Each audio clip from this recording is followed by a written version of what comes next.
enchaîner. On aura une pause en principe tout à l'heure après l'intervention de Carbonnier pour respirer. Là, en l'occurrence, je vais vous passer la parole. Merci beaucoup. Donc, je l'ai déjà dit, mais je le répète. Vous êtes vice-président du comité international de la Croix-Rouge et professeur d'économie du développement au Graduate Institute. Et on se réjouit de vous entendre. On a 45 minutes. On a 45 minutes pour les questions. Très bien. Voilà.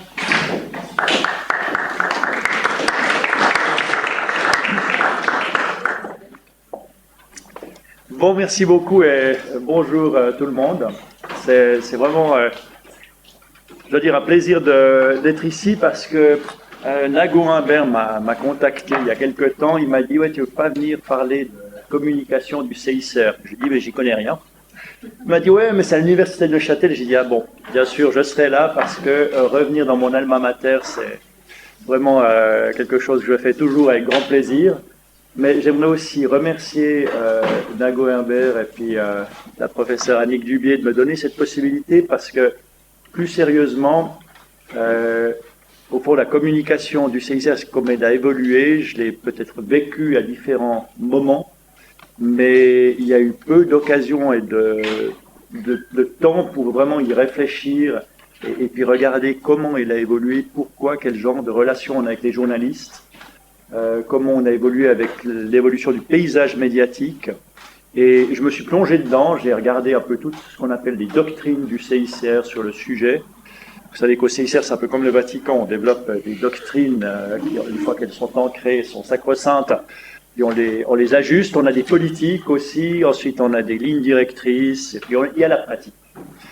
Et j'ai réfléchi au fond, l'évolution de ces doctrines et politiques par rapport à ma pratique. Et puis revenant à l'université de Neuchâtel, dans mon alma mater, vous m'excuserez d'avoir quelques anecdotes un peu personnelles que je vais insérer dans mon récit parce que, bien sûr, parlant d'émotion, moi chaque fois que je suis à Neuchâtel, je suis un peu émotif, mais aussi parce que je pense que ça illustre le propos que j'aimerais partager avec vous. Donc, je vais faire trois choses. D'abord, je vais parler de l'évolution d'une communication qui était vraiment réactive, d'un CICR rétif aux médias et aux journalistes, à une communication qui est très proactive, avec une volonté, au fond, de mettre la communication au service de nos objectifs humanitaires, de nos opérations, puis d'engager les médias de manière proactive et stratégique.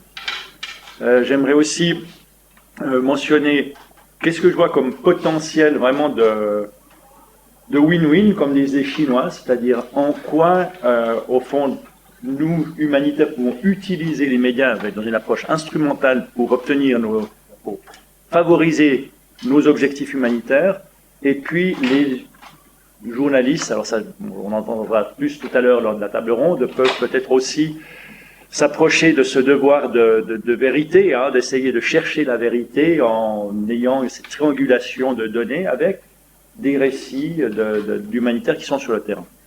Mais il y a aussi des limites que j'aimerais mettre en exergue et puis des dangers d'exercice. Puis je terminerai sur l'intelligence artificielle, les médias sociaux et ce que ça pose comme grave problème aujourd'hui. Qu'est-ce qu'on essaie de faire? Voilà, donc pour débuter, j'avais mentionné un souvenir qui m'est revenu à Nago quand il m'a dit « Viens parler de ça ». C'est vidéo, tu sais, quand j'ai commencé il y a 35 ans, la première fois au CICR, on allait à Cartigny faire le cours d'intégration, qui était vraiment un cours de lavage de cerveau, parce qu'après 3 ou 4 jours, on était déjà tous à dire « nous, le CICR ». Alors qu'on arrivait là-bas en disant « qu'est-ce qu'on va faire de cette institution ?» Mais il n'y avait pas une seule session sur la communication et comment on devait se comporter avec les journalistes. Puis quelqu'un avait posé la question, effectivement je me souviens très bien, j'avais dit à Nago, tu sais, la réponse qu'on nous a donnée, on dit, si les journalistes viennent te voir, tu leur dis, j'ai rien à dire, il faut aller voir le chef de délégation. Puis si vraiment tu es coincé, parle-leur de tout ce que tu fais, mais tu leur parles pas de tout ce que tu vois. J'ai trouvé ça très simple et utile, donc j'ai rencontré des journalistes, j'étais des fois un peu coincé, puis parler de ce qu'on fait au niveau médical, c'est fantastique. On est dans les hôpitaux, on amène une aide d'urgence. Ça va bien et ça marche, c'est facile. Parler de l'aide alimentaire, c'est pas mal aussi. C'était un peu plus difficile quand on disait que voilà, on est en train d'amener des ingénieurs pour tenter s'occuper de l'approvisionnement d'électricité pour qu'ensuite la station de pompage d'eau puisse fonctionner. Là, vous faites ça les humanitaires, mais c'est du développement, donc on commence déjà une conversation plus compliquée. Puis ensuite, au fond, il y a tout le travail de protection du CICR qui est plus délicat. Et si on dit, on est ici essentiellement pour essayer de retrouver des personnes disparues, pour identifier des dépouilles mortelles, et puis pour les rendre à leur famille, ça pose déjà des questions sur, mais est-ce qu'il y a un charnier, ou qui est responsable des disparitions? Si on parle du travail dans les prisons, visiter les prisonniers de guerre ou les détenus, comment ils sont traités, est-ce qu'il y a des tortures, qu'est-ce que vous avez à dire par rapport à cela? Et ensuite, il y a le travail de protection avec les acteurs de la violence, avec les chefs militaires, les chefs, les responsables des groupes armés non étatiques, où on discute de violations du droit international humanitaire et de la manière dont, à notre sens, ces violations doivent être sanctionnées et doivent ne pas être répétées. Évidemment, ça, on peut simplement mentionner aux journalistes qu'on est en dialogue avec toutes les parties, y compris le Hamas, le Hezbollah, l'armée israélienne et le gouvernement et d'autres, mais on ne peut pas commencer à entrer en matière sur le contenu de ce dialogue. Cela dit, c'est évolutif et je vais un petit peu plus exposer pourquoi. Peut-être un mot à dire sur pourquoi on a appris, enfin comment j'ai appris sur le tas. Il y a une chose qui est importante, et je suis sûr que vous en avez parlé ce matin, c'est de ne pas penser seulement au contenu, mais aussi à la forme. Puis ça, je l'ai appris à mes dépens. Je me souviens très bien de cette expérience où j'étais en Irak, durant la première guerre du Golfe, dans le nord de l'Irak, et il y a des journalistes de The Independent qui sont arrivés. Moi, je les ai dit, mais venez chez nous, à la délégation, enfin à la sous-délégation. Je les ai reçus, et puis j'ai expliqué à la journaliste que nous étions en train d'amener de l'aide humanitaire d'urgence aux réfugiés kurdes, enfin aux déplacés kurdes qui fuyaient par peur des représailles de Saddam Hussein en direction de l'Iran et de la Turquie. Et il y avait des centaines de milliers de personnes qui avaient fui, à qui on amenait de l'aide de première urgence. Et en même temps, je voyais que le photographe de The Independent allait dans notre maison prendre des photos, etc. Et puis on me contacte de Genève 2 jours plus tard, me dit « Quelle connerie tu as fait ?» Je dis « Mais rien, j'ai expliqué ce qu'on faisait ici, au Kurdistan. » Et en gros, il n'y avait pratiquement rien du récit que j'avais fait. Par contre, il y avait 2 photos. Il y avait la photo des centaines de milliers de réfugiés dans les vallées, et puis une photo d'une table de ping-pong avec le drapeau du CICR, la Croix-Rouge, juste derrière. Genre, la croisière s'amuse. Donc je me suis dit, bon, c'était visiblement le propos du journaliste, et tous les journalistes qui sont venus par la suite, je les ai reçus dans l'hôpital de Chaklawa, où nous avions 2 équipes chirurgicales japonaises, et je les prenais directement, pratiquement dans la salle d'opération, pour que, s'il y avait des photos, c'était au bon endroit. Mais c'est assez intéressant qu'on ne m'avait jamais sensibilisé sur l'image, et c'est en les amenant dans cet hôpital que je me suis dit, mais ça fait 8 mois qu'on travaille ici, on est les seuls, et il y a des stickers de l'Union européenne et des stickers d'Action contre la faim, mais je les ai jamais vus. Donc j'ai dit, il faudrait peut-être qu'on change les stickers et qu'on mette notre drapeau, enfin qu'on pense à cette question de visibilité à laquelle on ne pensait pas, on n'était pas formé. Et voilà, donc c'était appris sur le tas. Aujourd'hui, ça a bien changé, c'est là que j'aimerais dire justement, c'est sur, au fond, la doctrine de communication du CICR et des politiques qu'on a développées par la suite. Comme je l'ai mentionné, il y a eu beaucoup d'évolution du paysage médiatique, des médias en général, mais aussi de la réflexion et de l'expérience du CICR en la matière qui, je crois, s'est ouvert. Anne-Frédérique nous en dira plus sur sa perception de l'ouverture ou non du CICR aux médias. Mais peut-être pour mentionner qu'au titre de cette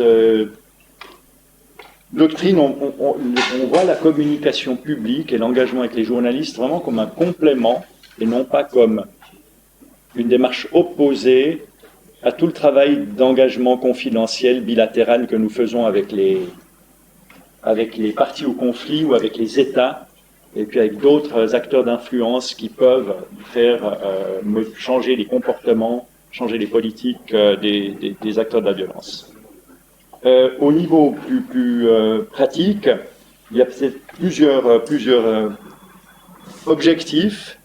Le premier, c'est vraiment faciliter l'accès et l'action du CICR sur le terrain.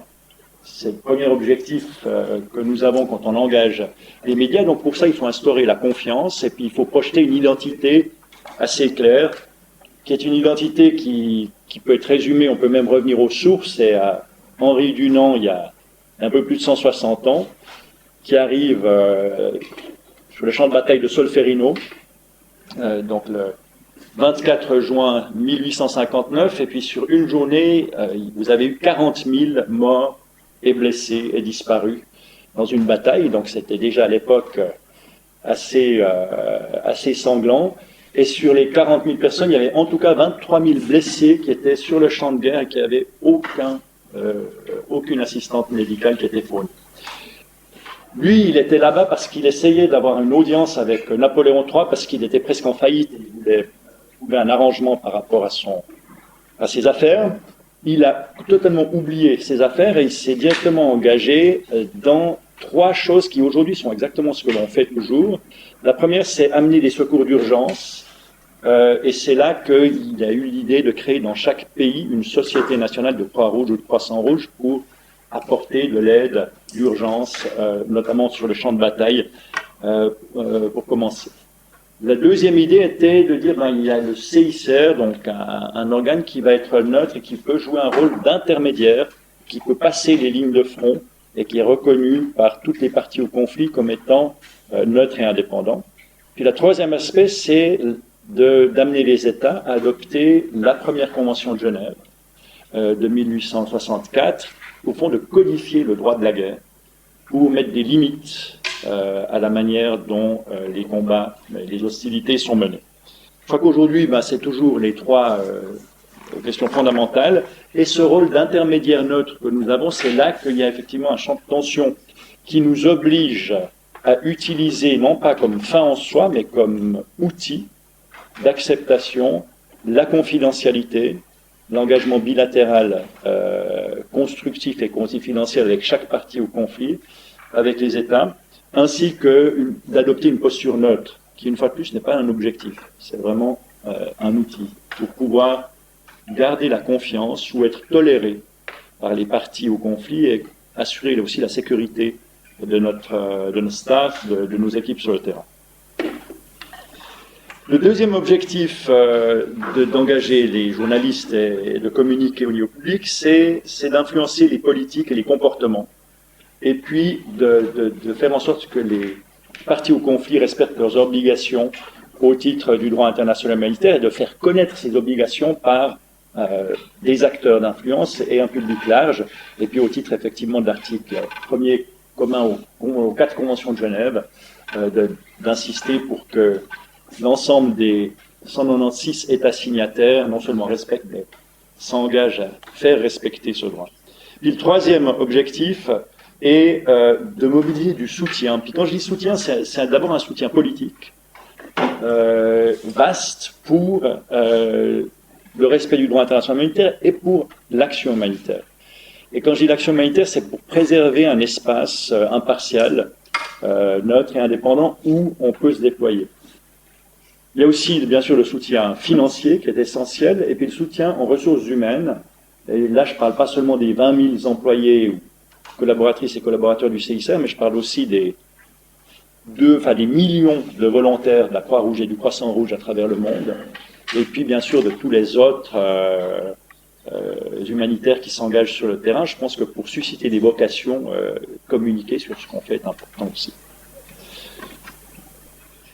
Maintenant, si je reviens à l'injonction dont j'avais parlé à Nago en 1989, où on m'a dit ne dis rien sur ce que tu vois, au fond, c'est vraiment dommage, et je crois que on a entendu Ronnie Broman se référer au témoignage humanitaire, témoignage de MSF, c'est essentiel parce que, au fond, même sans rien divulguer de confidentiel, on peut dire énormément de choses sur ce que l'on voit. Et c'est là que, pour moi, mobiliser les émotions est aussi important, voire essentiel dans le domaine, pour susciter de l'empathie et pour tenter de faire comprendre de quoi on parle.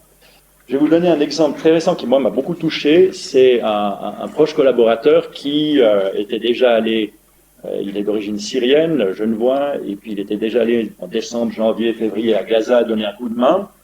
Il est revenu, puis il m'a dit au mois d'août, il me demande de retourner à Gaza. Évidemment, ça, il a beau travailler avec moi sur d'autres choses, c'est difficile de dire non, non, non, c'est plus important que tu restes à Genève. Gaza peut t'attendre, donc il est retourné 2 mois à Gaza, puis en revenant, il est passé dans une émission de la radio suisse romande. Puis en l'écoutant, je me dis que c'est très juste, il partage ce qu'il a vu. Et au fond, la journaliste avait de la peine à essayer d'imaginer, il s'est dit, mais il faut reconstruire. Mais reconstruire quoi? Et lui, il dit simplement, écoutez, moi j'habite Saint-Jean depuis toujours, quartier de Genève. Imaginez ce que c'est pour moi de rentrer chez moi, de ne plus savoir quelle route emprunter pour aller chez moi, parce que je ne reconnais plus rien. De ne plus savoir où est ma maison, parce qu'il n'y a absolument plus rien qui m'indique ce qu'était le quartier dans lequel je suis né, dans lequel j'ai grandi. C'est ça que vivent énormément de gens dans Gaza aujourd'hui. On ne sait plus où on est, et les personnes n'ont plus de point de repère. Et je pense que ça, ben voilà, tout de suite, ça nous parle parce qu'on arrive à imaginer le traumatisme que ça peut être et aussi le degré de destruction dont on parle. La deuxième chose, c'est que la journaliste disait, mais maintenant, qu'est-ce qu'il faut prévoir pour la reconstruction? Et là, il a utilisé, après avoir utilisé, je pense, une manière d'amener de l'empathie, il a utilisé une occasion de promouvoir le droit international humanitaire en disant, mais il ne s'agit pas de reconstruire quoi que ce soit, aujourd'hui, il s'agit de faire cesser les destructions des infrastructures essentielles à la survie de la population. Et c'est de ça dont on parle, il faut vraiment se mobiliser pour faire cesser les destructions des biens civils et puis de maintenir l'accès pour les personnes qui survivent aux services essentiels et aux biens essentiels à la survie. Puis le troisième aspect, il a dit quelque chose qui m'a aussi beaucoup touché, mais que je pense qu'il peut beaucoup parler sur ce que l'on voit sans rien de divulguer de confidentiel, c'est qu'il, voilà, la journaliste demandait un peu quelle est la réalité quotidienne des gens. Puis il a parlé des 350 collaborateurs et collaboratrices du CICR qui travaillent à Gaza, vraiment à d'autres organisations qui en parlent. À oui dire, merci Nago, je n'ose d'habitude pas le dire, mais si d'autres le mentionnent, c'est bien. Et puis aussi de l'ensemble des volontaires du Croissant Rouge palestinien. Et il disait, mais ces gens-là, la plupart ont déjà bougé, ont dû quitter 2 ou 3 fois les lieux où ils étaient, et puis ils sont sous tente.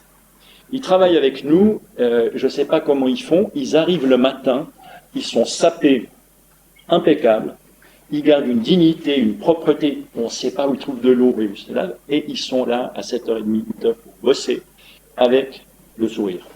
Et je pense que quand on entend ça, ça donne aussi un puissant message sur la dignité humaine des personnes à Gaza aujourd'hui, et sur cette dignité qu'il faut préserver, sur cette dignité qu'il faut protéger, et puis sur le travail des humanitaires eux-mêmes qui sont victimes avec leur famille de la situation, mais qui continuent à se mobiliser, à ne pas perdre espoir.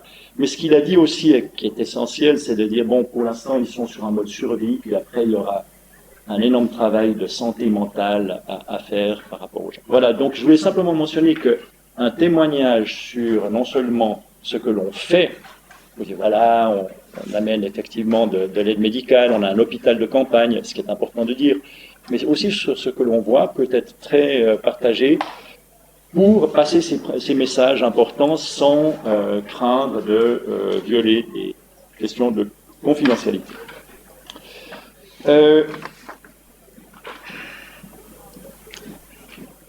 Voilà, maintenant, j'aimerais peut-être venir à la question un peu centrale de comment parler peu mais bien. Et je t'ai proposé ce titre, Parler peu mais bien, pour une raison un peu anecdotique. Et là-dessus, c'était, sachant qu'on est à 150 mètres d'où habitait ma grand-mère, chaque fois qu'on allait à table et qu'il fallait causer, elle disait, bon, parlons peu mais bien. Et quand j'ai eu le conseil au CICR de ne pas parler, mais s'il faut parler, c'est juste, je me suis dit, ouais, ils veulent nous dire que quand on engage les médias, il faut parler peu mais bien. Et qu'est-ce que ça veut dire concrètement? Et là, c'est intéressant de voir ou ce que je viens de mentionner par rapport aux objectifs que nous avons, il y a quand même tout un train de démarches qu'on prend dans le cas de violations graves du droit international humanitaire, ou ne pas dénoncer des violations graves du droit international humanitaire, ce n'est pas sacro-saint. On a clairement une politique ou qui prévoit la possibilité de dénoncer ces violations. Mais on commence par favoriser la persuasion, c'est-à-dire un dialogue bilatéral d'abord au niveau des provinces ou des commandants locaux avec qui on travaille, et puis si ça ne suffit pas, on monte en capitale et ça se termine, si ça ne suffit toujours pas par une visite du président ou de la présidente du CICR qui peut rencontrer le chef d'État pour tenter de faire cesser des comportements, des violations qui sont inacceptables. Quand ça ne fonctionne pas, l'étape suivante, c'est de mobiliser des États, mais aussi peut-être des acteurs non étatiques qui sont susceptibles d'avoir une réelle influence sur les responsables des violations que nous constatons. Et cette mobilisation se fait toujours de manière confidentielle et on le fait généralement avec des acteurs ou des États dont on sait qu'ils vont s'engager à se mobiliser pour faire cesser des violations au titre de l'article 1 des Conventions de Genève de manière confidentielle. Et si ça ne fonctionne pas, une étape suivante, c'est de commencer ce qu'on appelle une dénonciation publique, mais qui peut prendre la forme d'une dénonciation d'abord sur la qualité du dialogue que nous avons. Pour dire, voilà, nous n'avons pas de dialogue sérieux sur des questions de protection avec telle ou telle partie au conflit, où nous avons un dialogue suivi, mais les recommandations que nous fournissons ne sont pas mises en œuvre. Et ça, c'est quelque chose qu'on peut décider de dire tout à fait publiquement. Et si il y a quatre conditions sur lesquelles je pourrais venir peut-être si vous le souhaitez, si 4 conditions sont réunies, nous pouvons décider de passer à une dénonciation publique des violations, en mentionnant clairement quelles violations ont été commises, par qui et pourquoi elles doivent cesser, de manière publique. Voilà, donc ce que je voulais dire, c'est qu'au fond, c'est un processus évolutif qui est, je pense, important aussi de partager avec les journalistes, et on le fait de plus en plus, d'avoir des... On l'avait fait beaucoup durant la guerre du Golfe et la guerre en Yougoslavie, on l'a moins fait ces derniers temps parce qu'il y avait peut-être moins besoin, mais c'est avoir des retraites avec des journalistes de médias qui nous semblent importants, pour avoir un dialogue sur le droit international humanitaire, pour que les journalistes le connaissent bien, comprennent bien les enjeux, qu'ils puissent avoir une certaine confiance pour, disons, nous avoir comme organisation de référence sur l'interprétation dans la mise en œuvre ou non du droit international humanitaire, et puis qu'ils comprennent notre modus operandi et pourquoi on parle ou on ne parle pas de certaines choses qui peuvent les intéresser. Peut-être dans les limites, je pense qu'il y a... On ne peut pas parler tout azimut, il y a une question de peut-être parler peu en ciblant les publics sur lesquels on veut travailler. On cible forcément les médias dans les pays en guerre, là où on travaille. On cible les médias dans les 5 membres permanents du Conseil de sécurité, donc y compris la Chine, évidemment, et la Russie.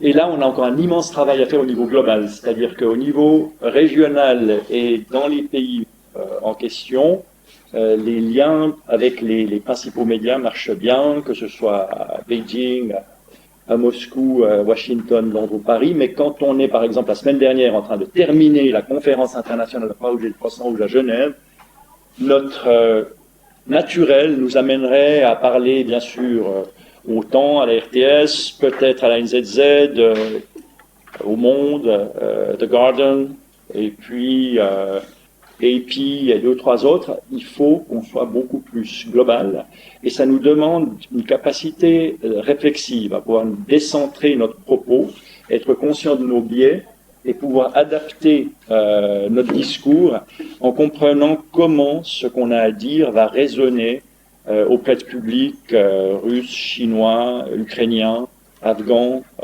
américains et américains de tous bords.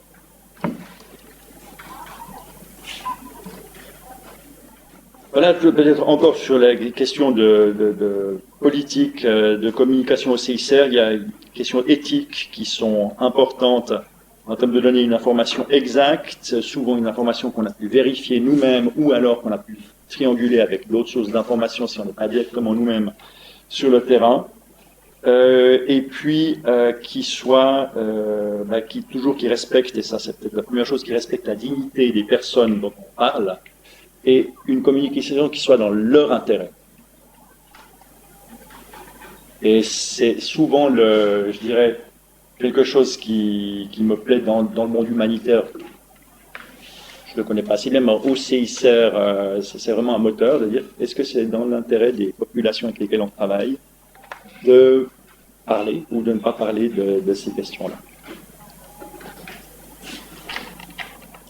Je pense que dans les limites, en ce qui nous concerne, il y a une question qui va toujours être un frein à parler publiquement, c'est la sécurité de nos équipes sur le terrain et l'accès humanitaire.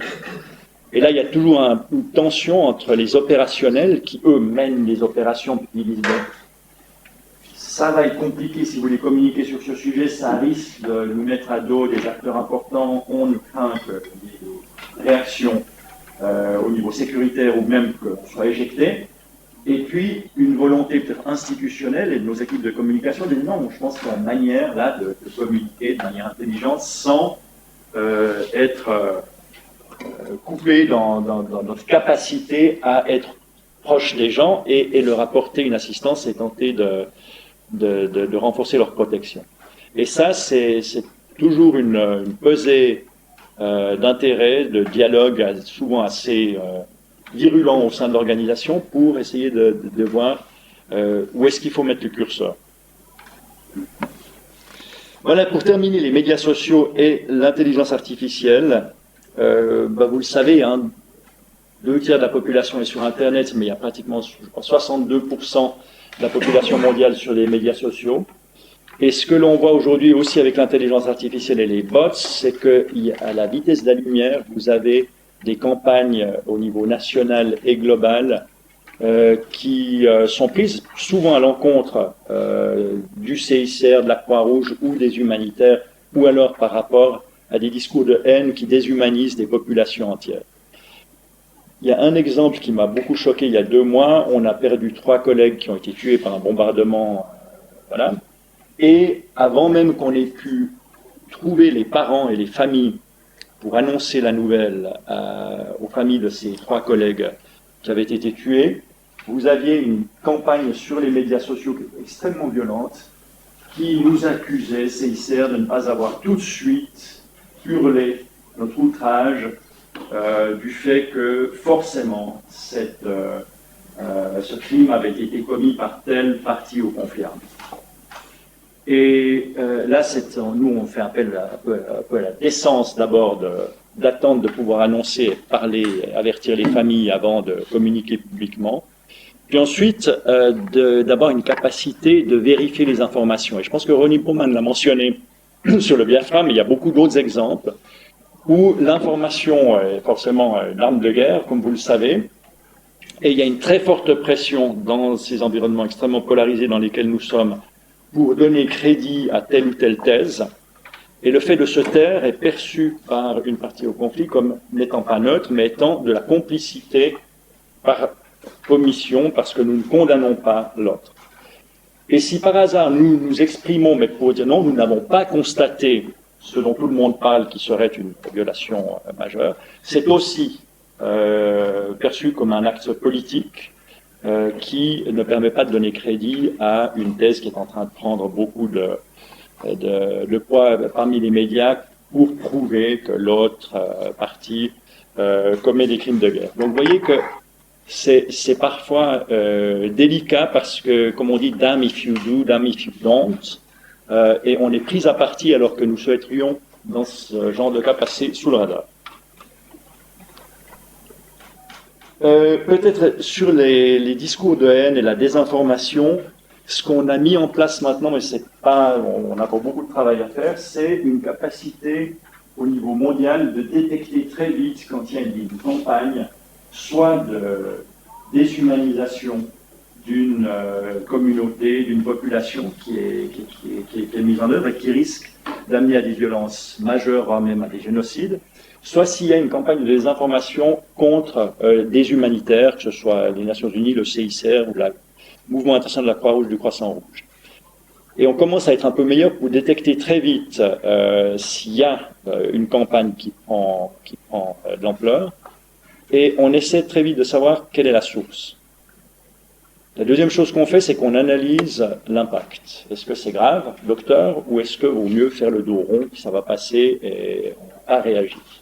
Si on estime que c'est grave, surtout pour des questions de sécurité des populations dans lesquelles on travaille ou pour nos collègues, on intervient parfois directement auprès de la source, qui peut être un État ou un groupe armé non étatique, ou qui peut être un groupe d'influence.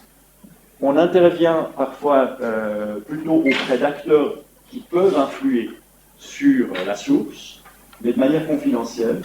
Et c'est un peu comme je vous l'ai mentionné tout à l'heure, c'est un peu dernier recours, on va commencer à contrecarrer publiquement une campagne de désinformation qui est surtout à l'encontre du CICR. Et il y en a beaucoup ces temps-ci. Et pour nos collaboratrices et collaborateurs, c'est très dur parce que évidemment, ils ne sont pas au courant de l'ensemble des démarches qui sont faites, mais eux sont au front et à part peut-être leur famille très proche qui comprend un peu ce que fait le CICR et pourquoi, l'ensemble de leur communauté, leurs amis, les moins proches, leur disent, mais vous bossez pour une organisation qui partise avec l'ennemi, qui n'a aucune empathie sur son vie, et donc pour eux, je sais que d'un point de vue simplement de leur santé psychique, c'est extrêmement dur à supporter, surtout quand ça dure des mois, comme c'est le cas dans plusieurs des contextes les plus polarisés dans lesquels on bosse. Donc là, il y a encore beaucoup à apprendre sur la manière d'être plus efficace, plus rapide, et puis de comment engager de manière efficace, que ce soit des compagnies technologiques ou les principales sociétés qui gèrent les médias sociaux ou d'autres acteurs. Voilà pour conclure quelques pistes de travail pour l'avenir. Je crois qu'on doit apprendre à mieux partager et faire comprendre auprès des médias et surtout des journalistes notre travail de protection, qui est un travail passionnant, important, mais qui est plus délicat en termes peut-être de messaging, hein, de comment on peut communiquer publiquement à ce sujet. Je pense qu'il y a un autre domaine dans lequel on doit aussi devenir meilleur, c'est se rendre compte que pour tout le monde, à part les connaisseurs, il y a la Croix-Rouge. Et puis, que ce soit la Croix-Rouge neuchâteloise, genevoise, ou la Croix-Rouge suisse, ou le CICR, ou la Fédération, les gens s'en fichent, et puis c'est la même chose.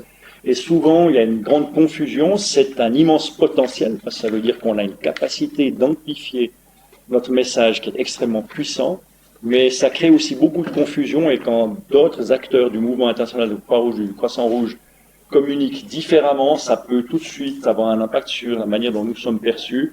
Et ça, c'est assez difficile à gérer parce que, bien sûr, on n'a pas le contrôle sur la réputation du brand Croix-Rouge. Et puis au niveau global, comme je l'ai dit, je pense mieux engager les médias non occidentaux et puis avoir une meilleure compréhension de comment nos messages résonnent et au fond influencent les perceptions de public, non seulement en Europe et en Amérique du Nord, mais aussi dans le reste du monde. Voilà, je crois que je vais m'arrêter là. Merci beaucoup.